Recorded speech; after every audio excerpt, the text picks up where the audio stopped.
여러분 안녕하세요. 롱장입니다. 제가 진행하는 프로젝트가 있어서 전국을 한 두 바퀴 돌았고요. 수도권은 정말 꼼꼼하게 다시 돌았습니다. 정말 많은 분위기가 변했더군요. 시중에 유튜브나 방송에서 유튜브는 어떤 신문 기사를 이용해서 얘기를 하는데 어느 기사를 택하냐에 따라서 내용이 다르고 또 주장이 다양하고 또 뉴스들도 어떤 데이터를 근거로 하는데 그 데이터도 기관이 약간 차이가 있고 네, 지금은 한 곳으로 응축이 되고 있는 것 같은데요. 직접 나가본 제 입장에서 어떻게 판별을 했는지 어떻게 해석을 했는지에 대해서 좀 요약해서 말씀드리고 싶어서 영상을 찍기로 했습니다. 시청하시기 전에 구독하기, 좋아요, 멤버십 부탁드리고요. 요번 요 시장에 대해서 불안해하시는 분들 대상으로 특강 준비했던 거는 요 아래 설명 링크에서 확인이 가능하세요. 기사는 그냥 참고용이에요. 제가 하고 싶은 얘기를 다룬 기사는 없습니다. 없고요. 제가 뭐 이 기자님들보다 뭔가 더 많이 분석을 했고 더 많이 안다는 게 아니라 지금 제가 전국을 다니면서 느낀 게 있어요. 전국을 다닐 사람이 없습니다. 저 같은 사람, 저희 회사 외에는 전국 시장을 조사하러 다닐 이유가 없어요. 대단하다는 뜻이 아니라 그럴 이유가 없어요. 그러니까 중개사님도 이미 완전히 풀이 죽어 있고요. 제가 이제 코엑스에서도 말씀을 드렸지만 지금 시장에 대해서 이거는 하락이 아니다. 이거는 뭐 일부 이상한 거래만 있는 거다. 아니면은 하락 거래를 하기에는 거래량이 너무 적다. 이런 얘기를 하기에는 지금 시장이 너무 안 좋은 것 같습니다. 그래서 시장이 침체됐고요. 하락하고 있는 단지를 찾는 게 너무 쉬웠고, 그리고 심지어 일부 지역에서는 일부도 아니에요. 사실 다 기록을 해놨는데 지금 실거래가가 뜨지 않았는데 더 낮게 거래된 것이 많고, 그리고 문제는 이런 시기가 길어질수록 쉽게 얘기해서 던지는 사람이 일단 비과세거나 아니면은 다주택자인 건 맞아요. 그러니까 집이 하나밖에 없는 분들이 던지는 케이스는 정말 드문데 아무튼 단지별로 있습니다. 적게는 하나, 많게는 세 개 정도 완전 던지는 매물들이 있는데 문제가 뭐냐면 얘네가 네이버에 나와 있는 매물보다 실제로 내고가 진짜 많이 돼요. 왜냐면 이분들이 지치고 지쳐서 거의 쓰러질 지경이 됐기 때문입니다. 오늘 제가 말씀드릴 내용은 여러분들이 데이터나 어디에서 잘 보지 못하셨을 겁니다. 뭐냐면 일단 여기 나와 있잖아요. 9월 부동산 매매 심리 연중 최저 수준 위축이잖아요. 저거는 아니라고 얘기할 수가 없어요. 물론 이건 맞아요, 여러분. 일단 요건 좀 이상합니다. 한번 이렇게 말씀을 드려볼게요. 8월 달에 서울 거래량이 660건대예요. 667건 정도 나왔는데 신고가가 20% 정도 됩니다. 그리고 상승 거래가 30%대고요. 하락 거래가 50%를 넘어서 50%에서 60% 사이입니다. 그럼 단지 산정 기준마다 약간 다르긴 하겠지만 일반적으로 이렇게 보는 게 맞기 때문에 10개가 거래가 되면은 3개 정도는 좀 올라가고 5, 6개는 내려갔기 때문에 하락 중이 아니라고 얘기할 수가 없어요. 다만 거래량이 너무 적다. 이건 맞아요. 그런데 거래량이 너무 적다고 얘기하기에는 이게 지금 기간이 너무 길어요. 예전에 보면은 뭔가 강력한 규제가 나오면 거래량이 얼어붙었던 게 반년을 넘기지 않았었어요. 공급이 많아도 반년을 넘기진 않았었어요. 근데 지금은 여러분 1년째예요. 근데 우리가 약간 착각하기 쉬운 게 뭐가 있냐면 이런 얘기를 해요. 2021년 10월 달부터, 그러니까 작년 10월부터 거래량이 무너지기 시작을 해서 시장이 이렇게 됐다고 하는데 현장을 나가보시면 얘기는 달라요. 작년 10월 달 이후로는 문제가 없었어요. 무슨 말이냐면 거래가 적어도 상승이 더 많고 던지는 매물이 없으면 사람들은 이상하다고 느끼지 않아요. 중개 건수는 줄어든 게 맞지만 작년 10월 달 이후가 아니에요. 포인트는 뭐냐면 여러분 올해 3, 4월 전국적으로 평균을 해보면 올해 3, 4월에 일단 1차 쇼크가 와요. 그러니까 사람들이 체감을 할 수 있을 정도로 이거 뭐지? 라고 덜컥 이렇게 얼어붙는 게 올해 3, 4월에 한 번 있었어요. 그래서 올해 3, 4월에 이렇게 얼어붙었을 때 굉장히 이상한 양상이 많았어요. 실제로. 실거래가를 파악해 보니까 직거래가 많고 증여성 거래가 좀 많이 발각이 되고 그리고 시장에 하락된 부분만 가지고 기사가 너무 많이 나왔고 3월달, 4월달 이후로 폭락성 기사가 쏟아져 나왔습니다. 그런데 사실 이거는 언론사가 원래 하던 일이고 여태까지 있었던 일이고 유튜버 분들도 당연히 할 수 있는 얘기고 쭉 이어져 왔어요. 근데 저는 작년 10월달 이후니까 10월, 11월, 12월, 1, 2, 3, 한 6개월 지났으니까 괜찮아질 거라고 생각을 한 부분이 없지 않아 분명히 있습니다. 저는 과거의 통계, 과거에 움직였던 데이터베이스를 굉장히 제 어떤 경제적 선택을 할 때, 예측을 할 때 많이 활용을 하는 편인데요. 확실한 건 지금 시장은 과거 내역이 없습니다. 존재하지 않아요. 이 상황이 어떤 거시경제나 뭐 주택 매수 부담지수 이런 걸로 설명하기에는 뭔가 처음에 있는 것들이 너무 많아요. 그럼 3, 4월이 지났는데 문제가 뭐냐면 2차 쇼크가 왔습니다. 2차 쇼크는 제가 판단했을 때 7월이에요.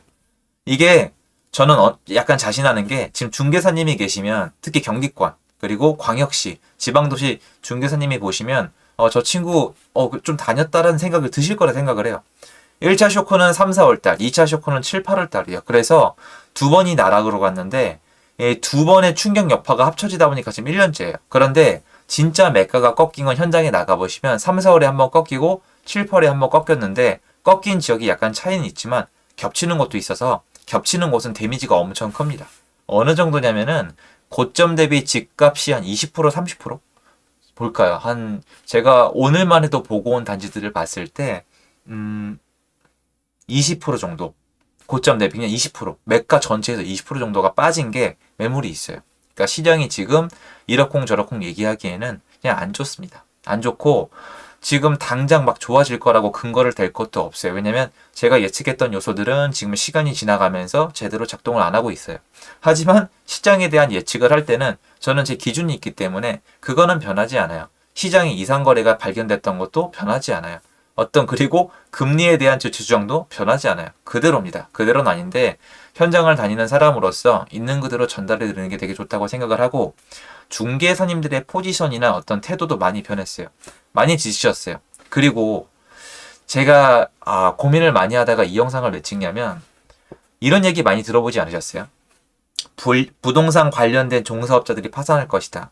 그럼 작년 10월달 이후로 지금 1년 동안 힘든 기간인데 별 얘기 없잖아요.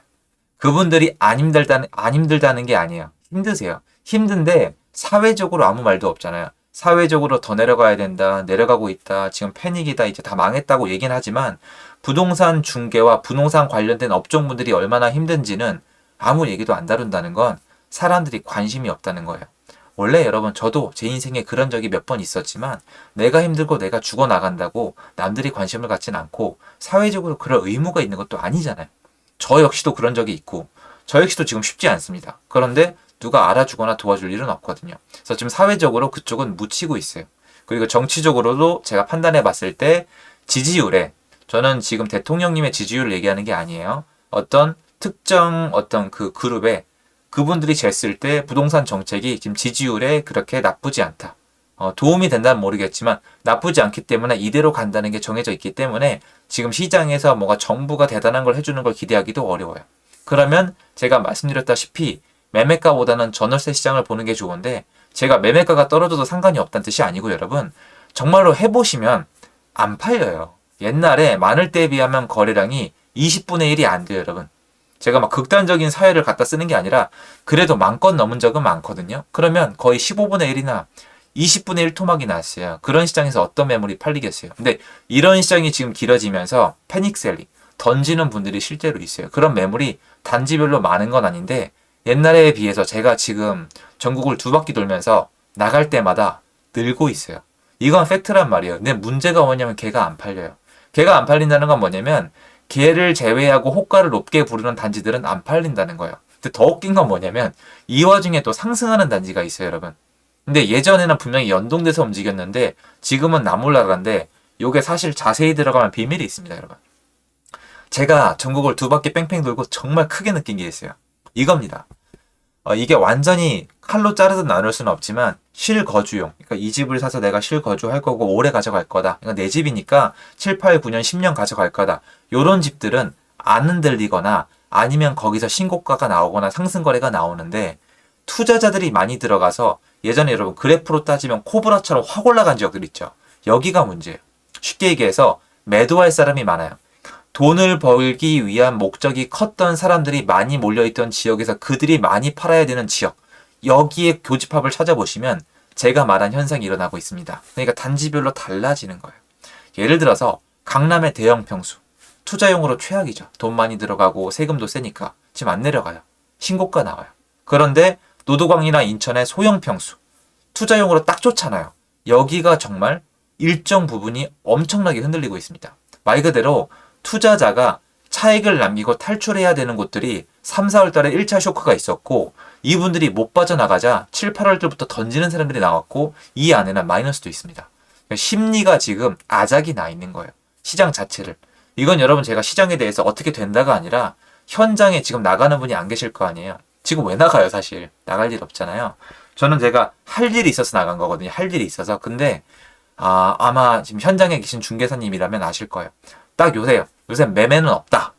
전세는 빠지는데 옛날처럼 안 빠진다. 전세도 고가 대비 꽤 빠졌다. 근데 월세는 잘 나간다. 이렇게 얘기하는 데가 대부분이고 제가 말씀드린 투자자가 적은 지역, 실거주가 결국 저 위로 올라갈수록 테크트리 이상 위에 있는 상류 지역은 이런 얘기가 점점점 없어지고 여기는 거래가 없어서 그렇지 괜찮아가 됩니다. 이렇게 쭉 서열대로 매기시면 되는 게 지금 시장인데 이게 앞으로 연동성이 커플링이 될지 디커플링이 될지 어떻게 갈지에 대해서 굉장히 의견이 분분한데요. 여러분도 요건 알아주셨으면 좋겠습니다. 이 시장은 처음 있는 시장이에요. 제가 좀 자신있게 얘기하고 싶은 이유가 뭐냐면 데이터를 제가 뒤질 수 있는 건 다 뒤졌거든요. 한 86년도 이후부터 자료가 좀 그래도 있잖아요. 없어요. 이런 적이 없어요. 지금 시장을 굳이 말씀드리자면 코엑스에서 말씀드린 대로 국제 금융위기 딱 터졌을 때 여러분.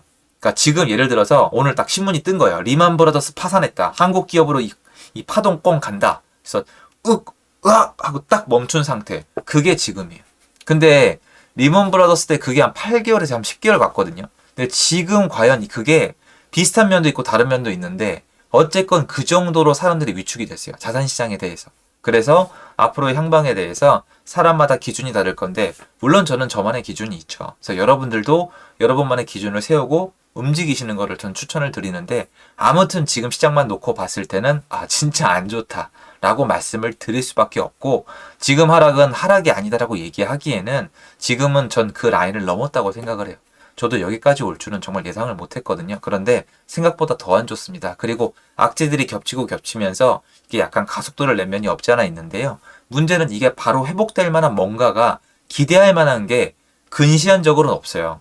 좀 멀리 봤을 때 중기간이나 장기로 봤을 때는 분명히 뭔가가 있는데 근시안적으로 봤을 때는 사실 전월세 시장에서 이상이 생기는 거 외엔 특히 없거든요. 그래서 지금 시장에 대해서 여기저기 막 많이 보실 거예요. 불안하시기도 하고 뭐 궁금하기도 하니까. 그런데 현장에 그래도 뺑뺑뺑뺑뺑 돈 사람으로서 정리를 해드리면 요거는 좀 도움이 될 거라는 판단을 내려서 영상을 찍었습니다.